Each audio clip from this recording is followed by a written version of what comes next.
Yerushalmi Gitin Perek Revi. On continue là, on s'était arrêté. Au milieu d'Alacha Dalet. Ça se trouve dans les éditions de Vilna et Meoréor à la 8e ligne du Daf Kaf Gimel. Daf Kaf Gimel à Moudalef à la 8e ligne. On s'était arrêté donc à Abba Shaul Omer. Avant ça, Ger Shemet, 6e ligne. Ger Shemet ou Bisbezu Israël et Nechassav. Un ger, un converti qui n'a pas d'enfant, il n'a pas d'héritier. Le seul cas d'un juif qui n'est pas hérité, c'est le converti qui n'a pas d'enfant. Donc il est mort, et sont venus des Israël, des juifs, et ont pris, tous ses biens sont abandonnés, ils ont pris de ses biens. Vayusham, ce converti en question, il avait aussi Avadim, il avait des esclaves. Qu'est-ce qu'ils deviennent ceux-là? Ben Gdolim, Ben Ktanim et tous les Cherut. Grands comme petits, ils sont libérés automatiquement. Ils se sont acquis à eux-mêmes. Abba Shaul Omer, Gdolim et tous les Cherut, Ktanim la tous les Cherut. Abba Shaul dit, les grands, ils sont libres. Les petits ne sont pas libres. Lama, pourquoi les grands sont libres? Shainatsu b'mitat rabban. Parce que les grands se libèrent automatiquement quand leur patron il est mort. Ils se sont acquis à eux-mêmes. Demande à Gemara Me'ata afilu ktanim, il faut dire. Si c'est comme ça, pourquoi les petits ne sont pas libres, ne se sont pas libérés automatiquement à la mort du patron, du guerre? Répond la Gemara Marabiba. Gedolim et les deshesh ben dat, lizkot et atzman, puisque les grands, ils ont de la conscience pour s'acquérir eux-mêmes, il y a tous les cherut. Alors ils sont libérés automatiquement. Par contre, ktanim, les petits, les deshesh ben dat, lizkot et atzman, puisque les petits n'ont pas la conscience qu'il faut pour s'acquérir eux-mêmes, donc là, à tous les cherut, ils ne se sont pas libérés automatiquement à la mort de leur maître. Rabbi Yosha ben Levi Amar alacha ki Abba Shaul. Donc Rabbi Yosha ben Levi tranche alacha comme Abba Shaul qui dit, les grands sont libres. À la mort du guerre, les grands sont libres, les petits non. La Gemara demande Machlefa shitate de Rabbi Yosha ben Levi. Il s'est contredit Rabbi Yosha ben Levi. Comment ça? Pourquoi il s'est contredit? Parce que Taman, ailleurs, là-bas, Amar Rabbi Simon Beshem Rabbi Yosha ben Levi, ve Rabbi Yossi ben Shaul Beshem Rabbi. Amitiesh me'avdo, eno rachai leshabed bo. Celui qui s'est découragé de retrouver son esclave n'a plus le droit de le faire travailler. Ça s'appelle qu'il a abandonné, et donc il n'a plus le droit maintenant de venir le faire travailler. Il est libéré, l'esclave. Ici, il y a une correction du Korban Haïda. Donc on va prendre la version du Korban Haïda qui inverse les lignes suivantes. Et qui dit comme ça. Donc le Korban Haïda nous dit donc malgré qu'il s'est découragé de retrouver son esclave et qu'il n'a plus le droit de le faire travailler, cependant il faut qu'il lui écrive quand même un guet pour le libérer. Shama Rabbi Yochanan V'Amar, quand Rabbi Yochanan a entendu cette halakha, il a dit Yafé Limdani Rabbi Yosha ben Levi. Il a eu raison Rabbi Yosha ben Levi de m'apprendre comme ça la halakha.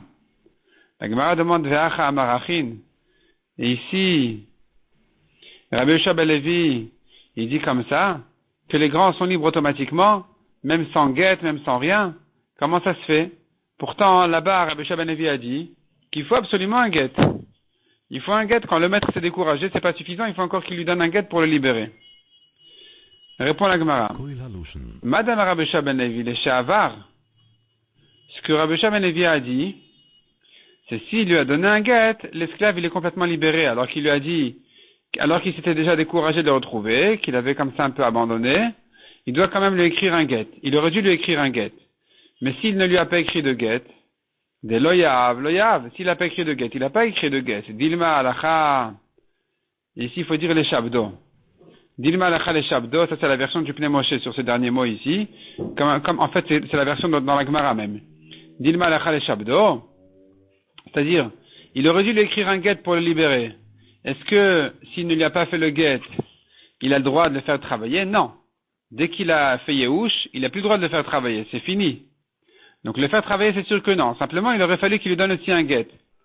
Donc, en ce qui concerne les esclaves, aussi, on comprend que puisque le maître, il est mort, alors c'est comme celui qui s'est découragé de son esclave, s'est découragé de le retrouver, qu'il a abandonné, que donc il n'a plus le droit de le faire travailler. Ici aussi, les esclaves, donc automatiquement, ils sont libres parce qu'il n'y a plus personne qui peut maintenant donc les faire travailler.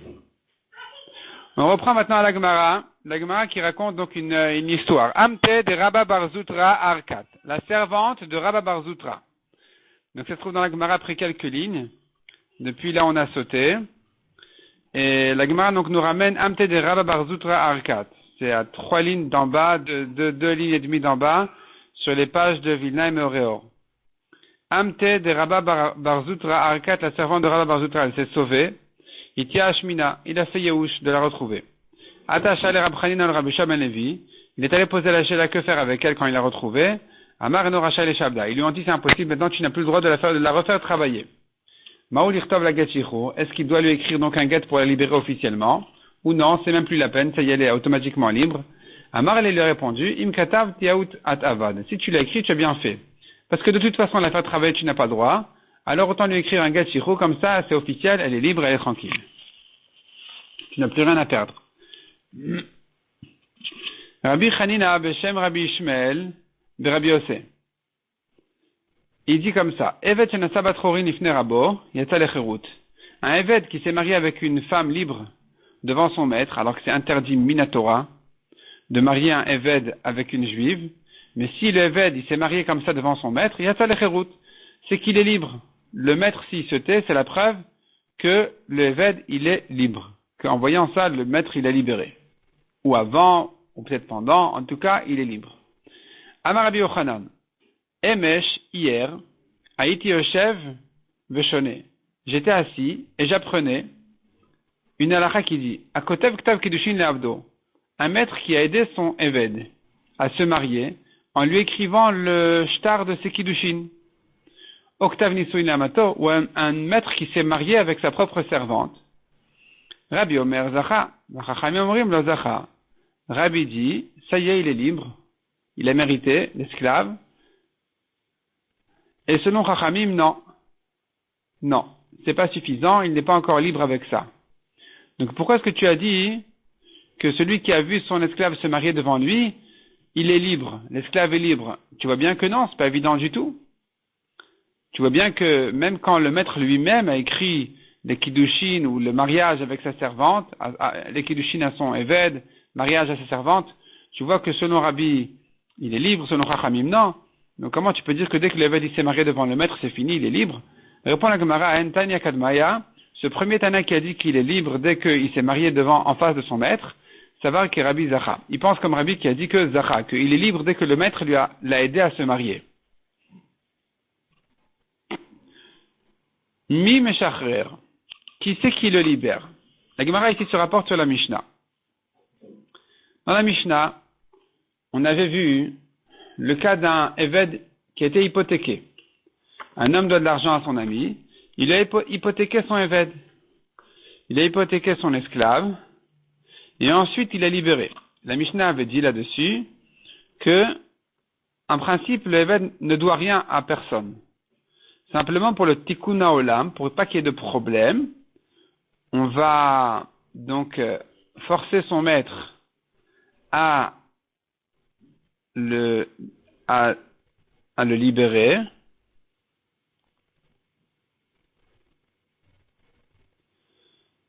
Donc le deuxième maître, c'est-à-dire il y a ici 2 maîtres. Il y a le premier qui était jusqu'à présent le patron de ce Eved.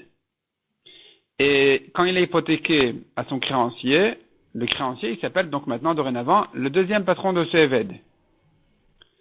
Maintenant, le premier, il est libéré. Pour que le Eved soit tranquille, on va forcer donc le deuxième patron à le libérer, et on va dire au Eved de s'engager à payer sa valeur, son prix, au deuxième.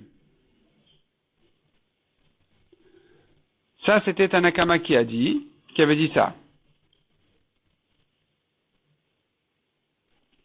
Rabban Shimon Gamliel a dit dans la Mishnah que c'est pas le Eved qui doit s'engager à payer son prix, mais c'est celui qui l'a libéré.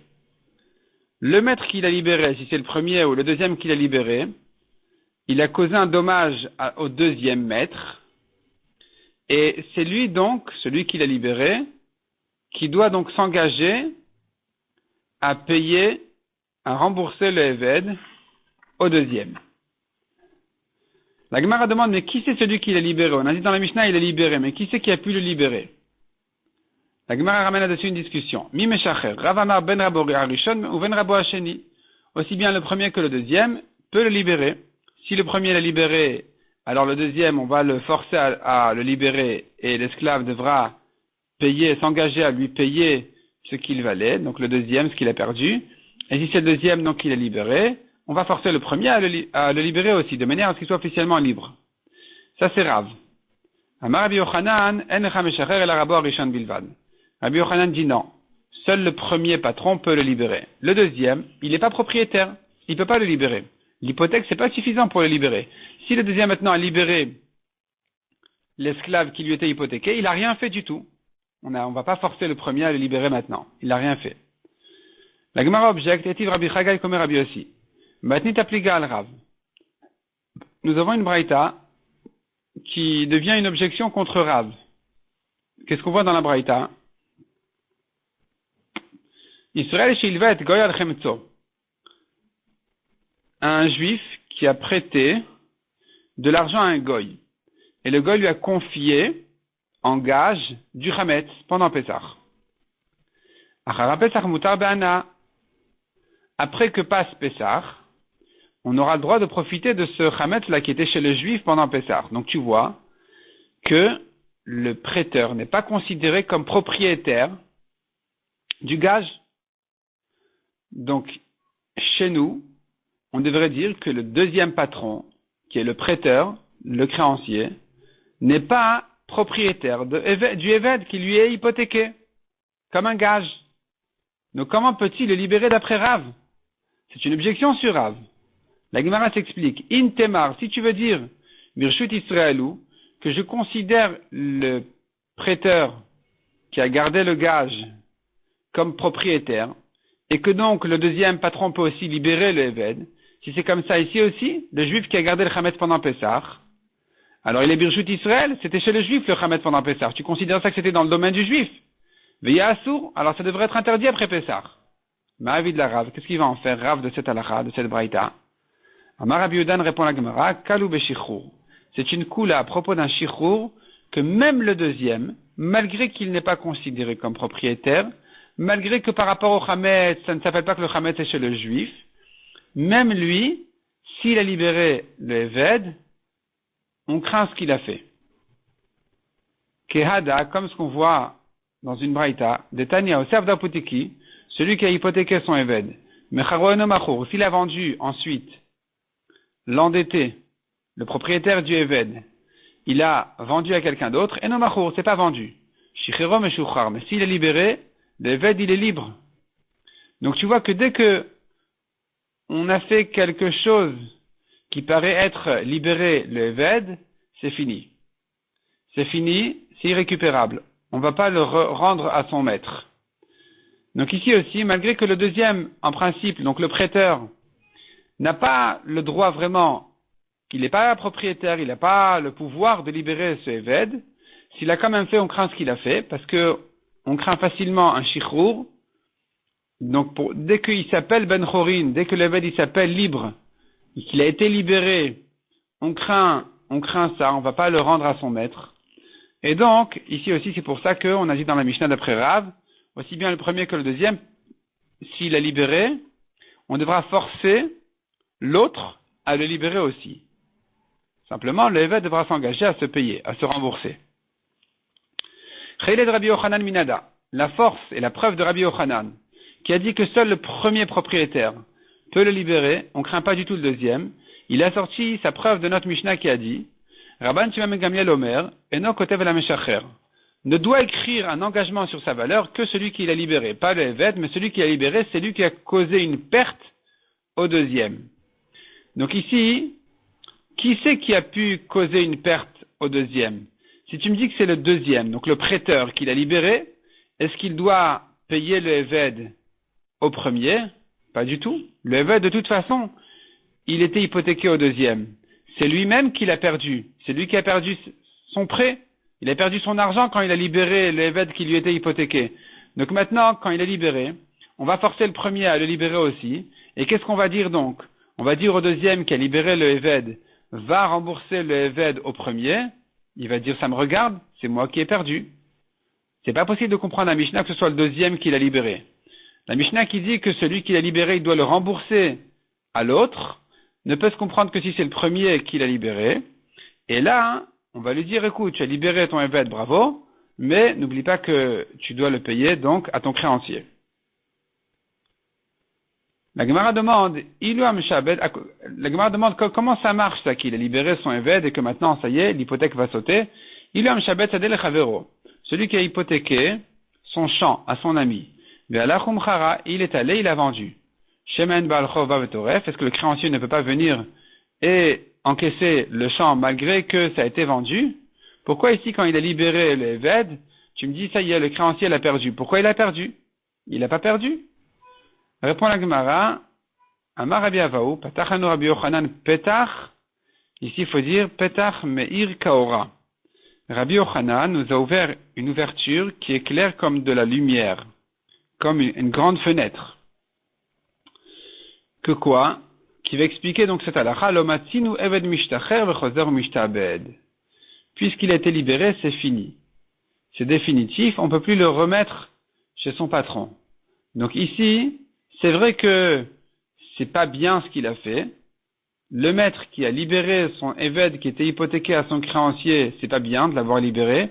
Mais puisqu'il a libéré, c'est fait. C'est fait. Puisqu'il s'appelle Ben Chorin, le Eved, ça y est, on l'appelle un juif libre. C'est comme un converti. Maintenant, il ne peut pas revenir en arrière.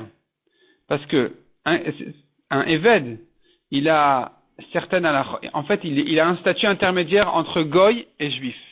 Dès qu'il a été libéré, il s'appelle un juif complet. Donc maintenant, quand tu dis, il a été libéré, à peine, c'est bien, c'est bien. Dès qu'on l'appelle déjà Ben Chorin, libre, c'est fini, on ne peut plus le ramener en arrière. Donc ici aussi, malgré l'hypothèque, puisque son patron l'a libéré, c'est fini. Et donc, ça y est, on devra forcer le deuxième à le libérer aussi. Donc le créancier, à libérer l'Eved pour pas qu'il dise demain, tu es mon esclave. Pardon. Et simplement, il devra le rembourser. Soit le Eved lui-même, soit le premier, donc celui qui l'a libéré, d'après Rabban Shimon et Gamliel. La Gemara demande, mais ata lo yichtov lo shtar al damav. Si c'est comme ça que tu me dis que ça y est, il est libéré, c'est définitif, pourquoi est-ce que donc celui qui l'a libéré, il doit s'engager à le payer? Ou bien pourquoi le Eved lui-même, pardon. Ici on est selon Tanakama qui a dit que le Eved lui-même, qui s'est libéré donc des deux, finalement, parce que le Bedin, il y en a un qui l'a libéré, le Bedin a forcé le deuxième aussi à le libérer, pourquoi doit-il s'engager sur sa valeur? Si tu me dis que ça y est, il est libre, donc pourquoi il doit s'engager? Elle répond la Gemara Marabi là. Moutav, c'est un conseil qu'on lui donne, c'est une halakha, mais une halakha qui est basée sur un conseil. Moutav shiomar loten limataim zus yesh li biadcha. Il vaut mieux que, quand il rencontre son patron qui n'est pas content qu'il a été libéré par l'autre, il vaut mieux que son patron lui dise, son ex-patron, il lui dise, écoute, paye-moi les 212 que tu me dois, velo shiomar lavdiata, et pas qu'il lui dise, tu es mon esclave. C'est pour ça qu'on va le forcer à le libérer, et c'est bien pour l'Eved de s'engager à le payer de manière à terminer avec cette mauvaise histoire-là, pour pas qu'il appelle toujours tu es mon Eved, tes enfants ne sont pas juifs, et ainsi de suite. Rabbin de Kesrin Amrin, les Chachamim de Kesarin, ils disent, Beshem Rabbi Bisa, Atia de Rabban Shimon ben Gamliel qui Rabbi Meir. Ce que Rabban Shimon ben Gamliel a dit, que celui qui a libéré le Eved, c'est lui qui doit le rembourser au deuxième patron, ça va comme Rabbi Meir. Pourquoi? Parce que lui, il est en train de dire en fait qu'il faut rembourser un dommage indirect. Ici, le dommage, il n'est pas direct. Quand le premier a libéré le Eved, il en sort de là un dommage détourné par rapport au deuxième, à qui il était hypothéqué, ou le contraire. Le deuxième, ici, il a libéré, d'après Rav, alors il en sort un dommage indirect au premier, qui sera obligé de le libérer. Donc quand tu lui dis, d'après Rabban Shimon ben Gamliel, tu as libéré le Eved, va le rembourser à ton associé, au deuxième propriétaire. Là, c'est un dommage indirect. Est-ce qu'il faut payer sur ça? Oui. Selon Rabbi Meir, oui. C'est un chidouche de Rabban Shimon ben Gamliel qui pense comme Rabbi Meir qu'on va le faire payer. Où est-ce que Rabbi Meir a parlé? Kema de Rabbi Meir connaissent bidvarim. Ken, Rabban Shimon ben Gamliel connaissent bidvarim. De même que Rabbi Meir, il fait une amende, même pour des dvarim, dans des cas où, en principe, selon l'halakha, c'est pas un vrai dommage qui devrait être hayav. Donc, dvarim comme des paroles ou des cas où on ne devrait pas le faire perdre, le faire payer. Mais, donc, de la même manière, Rabban Shimon ben Gamliel aussi, il va lui faire cette amende-là de devoir rembourser le dommage indirect qu'il a causé. Détani, de quoi il s'agit? Où est-ce qu'on a vu cette discussion? Shtar shesh boribit. Un homme qui a prêté de l'argent. Avec intérêt. C'est interdit minatora. Et il a un shtar comme quoi l'autre lui doit de l'argent. Lui doit de l'argent dont le prêt plus les intérêts. Kon sinoto, on lui fait une amende. Venogo velo et keren velo et ribit d'Ivra Rabbi Meir. Il a tout perdu. Le capital et les intérêts selon Rabbi Meir. Donc s'il lui avait écrit dans le shtar, écoute, je te prête 1000, tu me rends 1005, il a tout perdu. D'après Rabbi Meir. Donc Rabban Shimon ben Gamliel pense comme Rabbi Meir qu'on lui fait ici une amende de tout perdre. De perdre, donc même si il n'était pas vraiment chayav en principe, quand il a libéré le Eved, mais puisqu'il a causé du tort à son ami, il doit le payer. Chachamim omrim, govet akeren velet haribit. Mais selon Chachamim, ce shtar-là, il pourra s'en servir,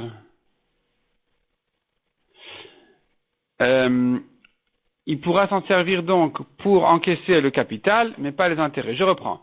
Selon Rabbi Meir, il ne pourra pas utiliser le shtar. Ça ne veut pas dire qu'il a tout perdu. Il ne pourra pas utiliser le shtar comme preuve pour encaisser le capital, ni les intérêts. Ça, c'est selon Rabbi Meir. Selon Chachamim, le capital, il pourra l'encaisser avec ce shtar-là, mais pas les intérêts. Donc, comme on a dit, selon Rabbi Meir, on lui a fait une amende, et selon Rabban Shimon ben Gamliel aussi, on lui a fait une amende de devoir rembourser même ce qui, en principe, ne devait pas vraiment être considéré comme un dommage direct, il doit quand même le payer.